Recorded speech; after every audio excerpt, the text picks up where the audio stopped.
नमस्कार दोस्तों, बातचीत के एक और एपिसोड में आपका स्वागत है।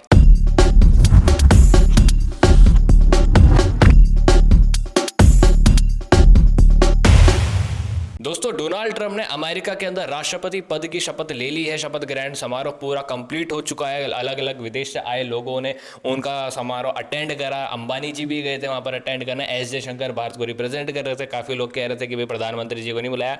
उसको लेकर वो विनम्र ने एक रील में आप सबको क्लियर कर ही दिया है। आप हाँ, उसकी लिंक हाँ डिस्क्रिप्शन के अंदर आपको उसकी लिंक मिल जाएगी। लेकिन अब अपन विनम्र अगर देखें तो इसके अंदर क्या क्या बदलाव होते दिखाई देते हैं डोनाल्ड ट्रंप के अंदर, और क्या क्या अमेरिका की जो गवर्नेंस इसके अंदर क्या पॉलिटिकल शिफ्ट देखने को मिलेगा।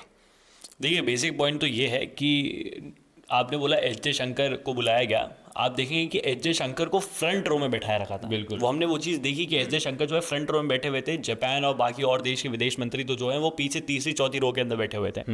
एस जयशंकर फ्रंट रो में बैठे हुए हैं, जो ये चीज़ पोर्ट्रे करती है कि हिंदुस्तान की कितनी बड़ी भागीदारी है इस चीज़ को लेकर, यूएसए के रिलेशंस को लेकर, इन सब चीज़ों को लेकर। इसी के साथ साथ अगर हम आगे बढ़ें तो पहले हम बात करते हैं जेडी वैंस की, जो वाइस प्रेसिडेंट बने हैं। पहले विवेक रामास्वामी बनने वाले थे, फिर विवेक रामास्वामी को वो क्या बोलते हैं डोज का वो बना दिया गया। फिर उन्होंने वो भी छोड़ दिया। डोज भी बंद होने वाला है। उस पर भी हमने एक लिंक रील बना रही है, शॉर्ट बना रखा है, उसका भी लिंक आपको डिस्क्रिप्शन में दिख जाएगा। ओके देन, तो डोज वाले पर उन्होंने छोड़ दिया। फिर एक है जेडी वैंस पे अगर हम बात करें तो वाइस प्रेसिडेंट जेडी वैंस बने हैं। जेडी वैंस का जीवन बहुत स्ट्रगल पूर्ण रहा है। उनकी मम्मी ड्रग एडिक्ट थी। स्कूल के अंदर भी वो कभी बार फेल हो जाते थे। कोई इतने रिसोर्सेज नहीं थे, कुछ नहीं था। बहुत ज़्यादा स्ट्रगल करा लाइफ के अंदर, आगे बढ़े। जो उनकी वाइफ है उषा, जो इंडियन ओरिजिन से है, जिस तरीके से उनकी वाइफ ने उनको सपोर्ट करा, जिस तरीके से वो आगे बढ़े, जिस तरीके से उन्होंने अपने देश के लिए काम करा, वो एक सराहनीय वाली बात है और उसको हमें सराहनीय करना चाहिए। तो जेडी वैंस को ऐसे नॉर्मल आदमी नहीं है, एक अच्छे आदमी ही इस टाइम पे यूएसए के वाइस प्रेसिडेंट बने हैं। बहुत अच्छी जोड़ी है डोनाल्ड ट्रंप के साथ। और डोनाल्ड ट्रंप को भी अगर आप देखोगे तो जो 2016 में डोनाल्ड ट्रंप आए थे, उनको नहीं पता सत्ता कैसे चलानी है, उनको नहीं पता किसको काम पे रखना है, किसको नहीं रखना है। वो एक वो वाला नहीं होता कि बच्चा एक चॉकलेट फैक्ट्री में घुस जाता है, फिर बस चांदी की चांदी। उसको नहीं पता क्या करना है क्या नहीं करना है। तो उसी तरीके से डोनाल्ड ट्रंप थे। लेकिन इस पॉइंट पे जो डोनाल्ड ट्रंप आए हैं, जो वो 4 साल का एक पीरियड था जहां पर वो खुद सीख कर आए हैं, जान कर आए हैं, समझ कर आए हैं कि यूएसए के किस तरीके से चीज़ें काम करती है क्या नहीं करती है। वहां पर अगर हम उस डोनाल्ड ट्रंप को देखेंगे तो आते ही उन्होंने बहुत सारे एग्जीक्यूटिव ऑर्डर साइन कर दिए। एग्जीक्यूटिव ऑर्डर्स मतलब कि जैसे कि कुछ वो ऑर्डर्स ये होते हैं कि यूएसए के प्रेसिडेंट के पास कुछ ऐसी पावर्स हैं कि भाई मैं एक और एग्जीक्यूटिव ऑर्डर साइन कर दूंगा, मुझे किसी भी क्या बोलते हैं हाउस की या फिर किसी भी एमपी की जरूरत नहीं है। मैं इस ऑर्डर्स को पास कर सकता हूं, मुझे कांग्रेस की जरूरत नहीं है। और ऐसे कुछ एग्जीक्यूटिव ऑर्डर्स है जैसे उन्होंने, मतलब मैं खुद कहूंगा कि यूएसए को हम सुपर पावर मानते हैं, लेकिन वो टिकटॉक बैन के ऊपर एग्जीक्यूटिव ऑर्डर है कि भाई टिकटॉक के ऊपर से बैन हटा दिया है 75 दिनों के लिए। और डोनाल्ड ट्रंप ने कहा है कि कोई अमेरिकन आदमी इस टिकटॉक की कंपनी को खरीद लेगा और ये 75 दिन है टिकटॉक के पास, वगैरह वगैरह चीजें। क्योंकि टिकटॉक, अमेरिकन अडिक्ट है टिकटॉक के, लत लग गई है उनको टिकटॉक की बहुत गंदी तरीके से। तभी वो नहीं तो इंस्टाग्राम रील चलाने नहीं को, वो सीधे किसी और दूसरी चाइनीज ऐप पे शिफ्ट कर रहे हैं, क्योंकि वो इंटरफेस के वो पागल हो चुके हैं। रेड नोट के ऊपर वो चले गए। तो अमेरिकन जो हैं वो टिकटॉक को लेकर बहुत ज़्यादा ही ज़्यादा, मैं कहूँगा कि बहुत ज़्यादा एडिक्ट है। और डोनाल्ड ट्रंप खुद उसको एग्जीक्यूटिव ऑर्डर्स में है। दूसरा, वो डब्ल्यूएचओ के पार्ट नहीं है अब यूएसए। अच्छा, यूएस ने डब्ल्यूएचओ से विड्रॉ कर लिया है क्योंकि उनको नहीं मतलब डब्ल्यूएचओ से। क्लाइमेट चेंज से यूएसए को कोई मतलब नहीं है। डोनाल्ड ट्रंप को लगता ही नहीं है क्लाइमेट चेंज जैसी कोई चीज़ है। उनके अनुसार सब बढ़िया चल रहा है। कल स्पीच में भी उन्होंने कहा कि वो अमेरिका का पूरा तेल निकालेंगे, सब कुछ करेंगे। और एक विचार, जो एक वो होती है ना विस्तारित विचारधारा जो होती है कि भाई पनामा मेरे को वापस लेना है, ग्रेटर अमेरिका वाला कॉन्सेप्ट है, वो दिमाग में है। कल स्पीच में साफ साफ दिख रहा था। खैर, कनाडा के ऊपर कोई चीज़ नहीं बोली, कैनेडियंस खुश होंगे। मैक्सिको के ऊपर बोला है, बॉर्डर सीज करने के ऊपर बोला है, अमेरिकन आर्मी कहीं और नहीं जाएगी लड़ने के लिए, इन सब चीज़ों के ऊपर बात करी है। ये सब चीज़ें डोनाल्ड ट्रंप ने बोली है। मेक्सिको और कनाडा को टाइम पीरियड दिया है कि भाई आपके पास टाइम है, आप 10-15 दिन का टाइम है आपके पास, फिर आपके ऊपर 25% टैरिफ लगा दिया जाएगा। इतने टाइम में आप मुझे कन्विंस करें कि आपके ऊपर टैरिफ है, मैं क्यों ना लगाऊं।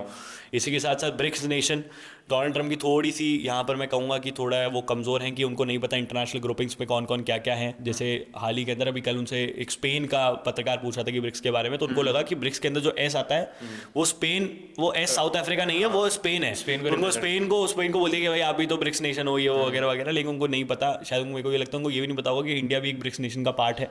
जिस दिन उनको ये पता चला इंडिया भी ब्रिक्स नेशन का पार्ट है, पता नहीं वो किस तरीके से रिएक्ट करेंगे। तो ब्रिक्स नेशन के लिए उन्होंने बोला है कि भाई मैं 100% टैरिफ्स लगा दूंगा, ये कर दूंगा, वो कर दूंगा।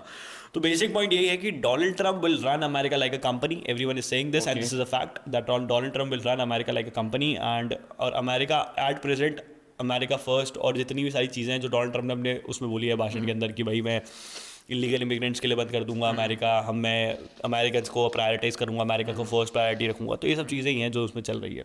तो इसके अंदर यही देखने को मिलता है कि बेसिकली डोनाल्ड ट्रंप जो कह रहे थे वो चीज़ डोनाल्ड ट्रंप अब इम्प्लीमेंट करने के पावर में आ चुके हैं और उस चीज़ को इम्प्लीमेंट करने की पूरी कोशिश करेंगे।